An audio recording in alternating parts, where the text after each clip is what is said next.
কাশ্মীরের জঙ্গি হামলায় নিহত মনীষের পরিবারের পাশে থাকার আশ্বাস বেঙ্গল কেমিস্ট অ্যান্ড ড্রাগিস্ট অ্যাসোসিয়েশনের। সোমবার সন্ধ্যায় পুরুলিয়া ট্যাক্সি স্ট্যান্ডে মোমবাতি জ্বালিয়ে শ্রদ্ধা জানানো হয় কাশ্মীরের জঙ্গি হামলায় নিহতদের প্রতি। ওই ঘটনায় পুরুলিয়ার ঝালদার মনীষ রঞ্জন মিশ্রও নিহত হয়েছেন। তার পরিবারের প্রতি সমবেদনা জানান বেঙ্গল কেমিস্ট অ্যান্ড ড্রাগিস্ট অ্যাসোসিয়েশনের সদস্যরা।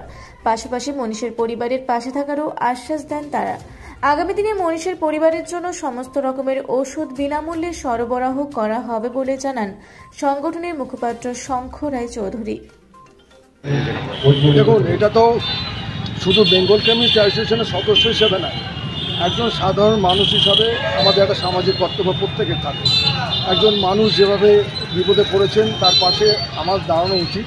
আমরা বেঙ্গল কেমিস্ট অ্যাসোসিয়েশন মানুষের যারা প্রিয় মানুষ যেভাবে পর্যটক যেভাবে হত্যাকাণ্ড যেভাবে মারা গেছেন যারা, তার তীব্র প্রতিবাদ জানাতে আজকে শ্রদ্ধাঞ্জলি সভা।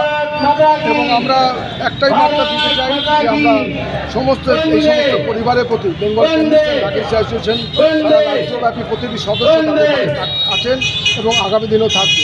হ্যাঁ, এটা ঠিক, আমাদের ঝালদায় আমাদেরই এখানকার মানুষ একজন মনীষ রঞ্জন মিশ্র, তিনি ওখানে গিয়ে মারা গেছেন এবং তার পরিবারের প্রতি সমবেদনা জানানোর পাশাপাশি আমরা এটুকু করতে চাই যে আগামী দিনে তাদের পরিবারের যে সমস্ত ওষুধ লাগবে তাতে যেন সেই ওষুধগুলো পেতে তাদের কোনো সমস্যা না হয় এবং সেই ওষুধগুলো আমরা বিনে কোনো পয়সা তাদের কাছে না নিয়ে সেগুলো আমরা তাদের দেবো। যদিও জানি এটা কিছুই নয়, তাদের কাছে যে লসটা তাদের হয়েছে সেই লসটা আমরা পূরণ করতে পারবো না, তবু তাদের পাশে থাকার বার্তাটা আমরা Bengal chemist and druggist association দিতে চাই। দাদা, আপনার পরিচয়? আমার নাম শঙ্খ রায় চৌধুরী, আমি বেঙ্গল কেমিস্ট অ্যান্ড ড্রাগিস্ট অ্যাসোসিয়েশনের মুখপাত্র, সরকারি মুখপাত্র।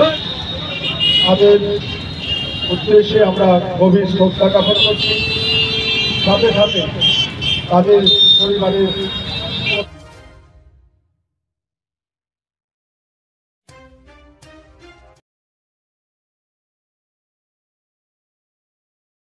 পুরা ব্লকের লধুরকা গ্রামের অদূরে অবস্থিত দৌলত পাবলিক স্কুলের দখলে থাকা বেশ কিছু জমি নিয়ে শুরু হয়েছে আইনি জটিলতা।